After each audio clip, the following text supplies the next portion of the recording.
Hello aspirants, welcome back to our channel. ఈ వీడియోలో జనవరి 8న జరిగిన టాప్ 10 కరెంట్ అఫైర్స్ గురించి చూద్దాం. అయితే మొదటగా భారత ప్రభుత్వం 2025 క్యాలెండర్ను ఇటీవల ఎవరు ప్రారంభించారు అని ఉంది. అయితే అశ్విని కుమార్ వైష్ణవ్ 2025 క్యాలెండర్ను ఇటీవల ప్రారంభించారు. ఇటీవల ఇండియన్ ఓపెన్ బ్యాడ్మింటన్ టోర్నమెంట్ ఎక్కడ జరుగుతుంది? అయితే న్యూఢిల్లీలో జనవరి 14 నుంచి 19 వరకు జరగబోతుంది. సిగ్నేచర్ గ్లోబల్ సిఎఫ్ఓగా ఇటీవల ఎవరు నియమితులయ్యారు? సంజీవ్ కుమార్ శర్మ. ఇటీవల మైక్రోసాఫ్ట్ రాబోయే 2 ఏళ్లలో భారతదేశంలో ఏఐ మరియు క్లౌడ్ ఇన్ఫ్రాస్ట్రక్చర్లో ఎంత పెట్టుబడి పెట్టనున్నట్లు ప్రకటించింది. $3 బిలియన్. ఇటీవల ప్రారంభం చేసిన ఈ శ్రమ పోర్టల్ ఏ రంగానికి సంబంధించినది? అసంఘటిత కార్మికుల కోసం వివిధ ప్రభుత్వ పథకాలను సులభంగా యాక్సెస్ చేయడం కోసం ఈ శ్రమ్ అనే పోర్టల్ను ప్రారంభించారు.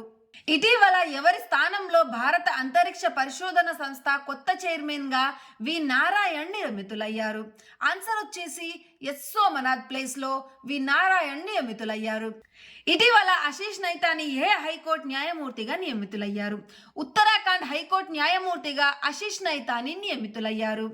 ఇటీవల రక్షణ మంత్రి రాజ్నాథ్ సింగ్ ఏ దేశ రక్షణ మంత్రి మొహమ్మద్ గసన్ మోమున్తో ద్వైపాక్షిక చర్చలు జరిపారు?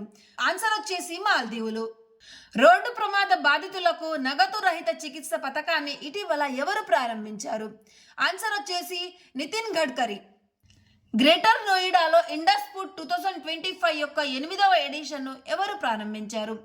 ఆన్సర్ వచ్చేసి చిరాగ్ పాస్వాన్. పాద్ పథకాన్ని ప్రకటించిన రాష్ట్ర ప్రభుత్వం ఏది?